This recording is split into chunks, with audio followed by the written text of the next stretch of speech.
दोस्तों, दुनिया भर में ये व्यापक रूप से ज्ञात है कि इंडोनेशिया सांस्कृतिक विरासतों से जुड़ी परंपराओं की प्रचुरता से भरा हुआ है। कुछ परंपराओं में विशिष्टता होती है जो न केवल आंखों को लुभाती है, बल्कि कुछ जातीय समुदायों की पहचान, स्थानीय ज्ञान और दर्शन का भी प्रतीक है। पर्यटकों के लिए प्राकृतिक आकर्षण इंडोनेशिया प्रकृति की कुछ सबसे खूबसूरत जगहों का घर है, जिसमें समुद्र तट और गहरे समुद्र, साथ ही उष्णकटिबंधीय जंगल और पहाड़ शामिल हैं। बाली, लोम्बोक, नुसा दुआ और शांत गीली द्वीप जैसे खूबसूरत समुद्र तटों से मंत्रमुग्ध हो जाएं। दोस्तों, इंडोनेशिया के बाली में हो रहे G20 शिखर सम्मेलन की वजह से भी इंडोनेशिया की चर्चा हो रही है। इंडोनेशिया अक्सर मुस्लिम देश होने के बाद हिंदू धर्म के प्रभाव को लेकर चर्चा में रहा है। दरअसल इंडोनेशिया एक मुस्लिम बहुल देश है, लेकिन वहाँ हिंदू धर्म से जुड़ी कई ऐसी चीजें हैं जो इंडोनेशिया को अपनी ओर आकर्षित करता है। इंडोनेशिया में टोबा झील दुनिया की सबसे बड़ी ज्वालामुखी झील है। इंडोनेशिया कई देशों से मिलकर बना देश है, क्योंकि यहाँ की करीब 87 से 88% आबादी मुस्लिम है, लेकिन यहाँ हिंदू धर्म का भी काफी प्रभाव है, जबकि उनकी संख्या काफी कम है। हिंदू धर्म का प्रभाव इतना है कि लोग यहाँ हिंदू देवी देवताओं को मानते हैं और मुस्लिम हिंदू नाम रखना पसंद करते हैं। पूर्वी नुस तेंगारा के फ्लोरस द्वीप के मंगराई जिले के पारंपरिक गांव वेरेबो को 27 अगस्त 2012 को बैंकॉक में घोषित 2012 यूनेस्को एशिया प्रशांत विरासत पुरस्कारों में यूनेस्को की ओर से उत्कृष्टता का शीर्ष पुरस्कार भी प्राप्त हुआ है। इस छोटे और अलग थलग गांव को स्थायी परंपरा के प्रति सामुदायिक सहयोग की भावना के आधार पर पारंपरिक मंबारू नियांग घर के पुनर्निर्माण के लिए मान्यता दी गई, जबकि इसके साथ ही गांव के कल्याण में भी सुधार किया गया। वेरेबो एक छोटा, बहुत ही दूर दराज का गांव है। समुद्र तल से लगभग 1100 मीटर की ऊंचाई पर स्थित है और डैंग गांव से पैदल लगभग 3 से 4 घंटे की यात्रा है। वेरेबो पूरी तरह से मनोरम पहाड़ों और घने टोडो जंगलों से घिरा हुआ है। ये उष्णकटिबंधीय जंगल वनस्पति से समृद्ध है, जहां आपको ऑर्किड, विभिन्न प्रकार के फर्न मिलेंगे और कई गीत पक्षियों की चहचहाहट सुनाई देगी। इस गांव में कोई मोबाइल कवरेज भी नहीं है और बिजली केवल शाम 6 से 10 बजे तक उपलब्ध है। हवा अपेक्षाकृत ठंडी है, खासकर शुष्क मौसम में। इसीलिए यदि आप गाँव में जाने की योजना बना रहे हैं तो अपनी जैकेट लाना ना भूलें। गांव के संस्थापक और इसीलिए उनके मुख्य पूर्वज, जिन्होंने लगभग 100 साल पहले गांव का निर्माण किया था, एम्पू मारो नामक एक व्यक्ति थे। आज निवासी उनकी 18वीं पीढ़ी के वंशज हैं। वेरेबो की मुख्य विशेषताएं उनके अनोखे घर हैं, जिन्हें वे मबारू नियांग कहते हैं, जो आकार में ऊंचे और शंकाकार है और छत से लेकर जमीन तक पूरी तरह से लौंटार छप्पर से ढके हुए हैं। ऐसा प्रतीत होता है कि एक समय में इस तरह के घर इस क्षेत्र में काफी आम थे, लेकिन आज ये केवल यही गांव है जो ठेठ मंगराई पारंपरिक घर को बनाए रखना जारी रखता है, जिसके बिना ये अनोखे घर पूरी तरह से लुप्त हो गए होते। घर में 5 स्तर हैं। प्रत्येक स्तर को एक विशिष्ट उद्देश्य के लिए नामित किया गया है।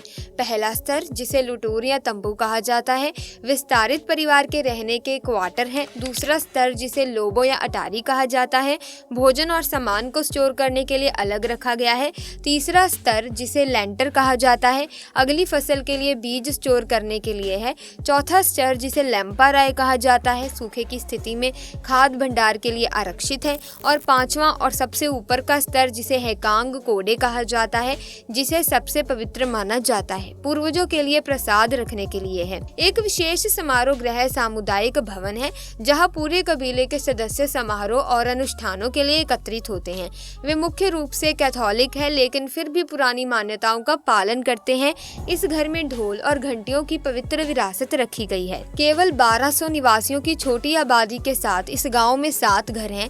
ग्रामीणों का मुख्य आहार कसावा और मक्का है, लेकिन गांव के आसपास वे कॉफी, वेनिला और दालचीनी उगाते हैं, जिन्हें वे गांव से लगभग 15 किलोमीटर दूर स्थित बाजार में बेचते हैं। हालांकि हाल ही में वेरेबो अंतर्राष्ट्रीय एक टूरिज्म उत्साही लोगों के लिए एक पर्यटन स्थल के रूप में लोकप्रिय हो गया है और इसने गाँव के आर्थिक कल्याण में वृद्धि की है। वेरेबो के लोग उन आगंतुकों का गर्मजोशी से स्वागत करते हैं जो उनके गांव को देखना चाहते हैं और उनके सरल पारंपरिक जीवन का अनुभव करना चाहते हैं। प्यारे दोस्तों, अगर आप कभी इंडोनेशिया के सफर पर निकले तो इस वेरेबो विलेज को विजिट करना ना भूलें। आप ऐसी जगह, ऐसी परंपरा, ऐसे घर और ऐसे लोग पहले कभी देखने को नहीं मिले होंगे। रिपोर्ट्स के अनुसार यहाँ करीब 231 मिलियन मुस्लिम रहते हैं, जो किसी एक देश में सबसे ज्यादा है। दुनिया भर के मुसलमानों का एक बड़ा वर्ग इंडोनेशिया में ही रहता है, लेकिन यहाँ हिंदू धर्म का भी काफी प्रभाव है, जबकि उनकी संख्या काफी कम है। हिंदू धर्म का प्रभाव इतना है कि लोग यहाँ हिंदू देवी देवताओं को मानते हैं और मुस्लिम हिंदू नाम रखना पसंद करते हैं। आपको जानकर हैरानी होगी कि इस गांव में मुख्य रूप से केवल 7 घर हैं। वेरेबो गांव के सबसे नजदीक देंगे विलेज जाता है, जहां पैदल चलकर ही 4 से 5 घंटे में पहुंचा जा सकता है। वेरेबो पूरी तरह से मनोरम पहाड़ों और टोडों के घने जंगलों से घिरा हुआ है। इस अविश्वसनीय गांव में उष्णकटिबंधीय जंगल और वनस्पति भरपूर मात्रा में मिलती है। इस गांव में मोबाइल के नेटवर्क भी नहीं आते और बिजली केवल शाम को 6 बजे से रात के 9 बजे तक आती है। इस गांव का निर्माण एम्पू मारो ने 900 साल पहले अपनी पत्नी के साथ किया था और आज यहाँ उनकी 18वीं पीढ़ी के लोग रहते हैं। अब दोस्तों, अगर आप एशिया महाद्वीप के खूबसूरत देश इंडोनेशिया की सैर करना चाहते हैं तो इन जगहों पर घूमें। यकीन मानिए, यहाँ इतिहास, प्रकृति और अध्यात्म सबके करीब होंगे आप। इसी के साथ आइए कुछ अन्य जगहों के बारे में भी जान लेते हैं, जैसे कि कोमोडो ड्रैगन। इंडोनेशिया के फ्लोरेस में स्थित कोमोडो नेशनल पार्क भी घूमने की जगहों में से एक है। ये भी यूनेस्को के विश्व विरासत स्थलों में शामिल है।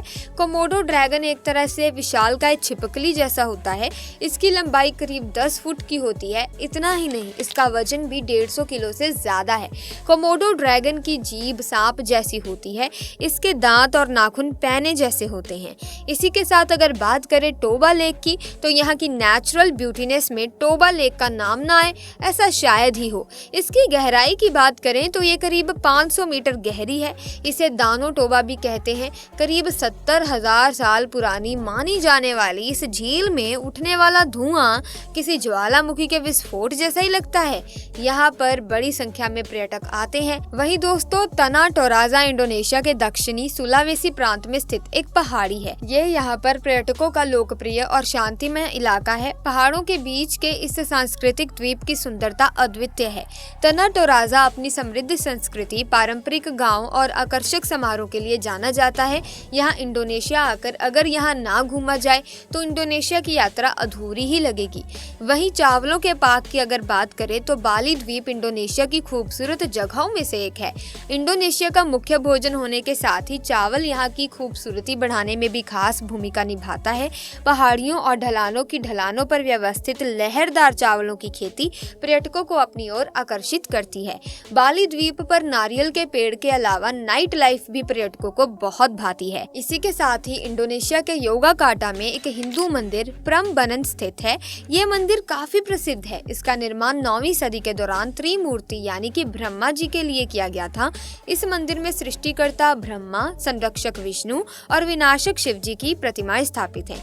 ये यूनेस्को के विश्व धरोहर स्थलों में शामिल है। ये मंदिर दक्षिण पूर्व एशिया में सबसे बड़ा हिंदू मंदिर होने के साथ ही प्राचीन वास्तुकला को भी दर्शाता है। सो प्यारे दोस्तों, आज की वीडियो में बस इतना ही। अगर वीडियो इंटरेस्टिंग लगी हो तो इस वीडियो को लाइक करें, शेयर करें, चैनल को सब्सक्राइब करें, बेल आइकन को प्रेस करें ताकि नए वीडियोस की अपडेट आपको मिलती रहे। मिलेंगे जल्दी, तब तक के लिए थैंक्स फॉर वॉचिंग।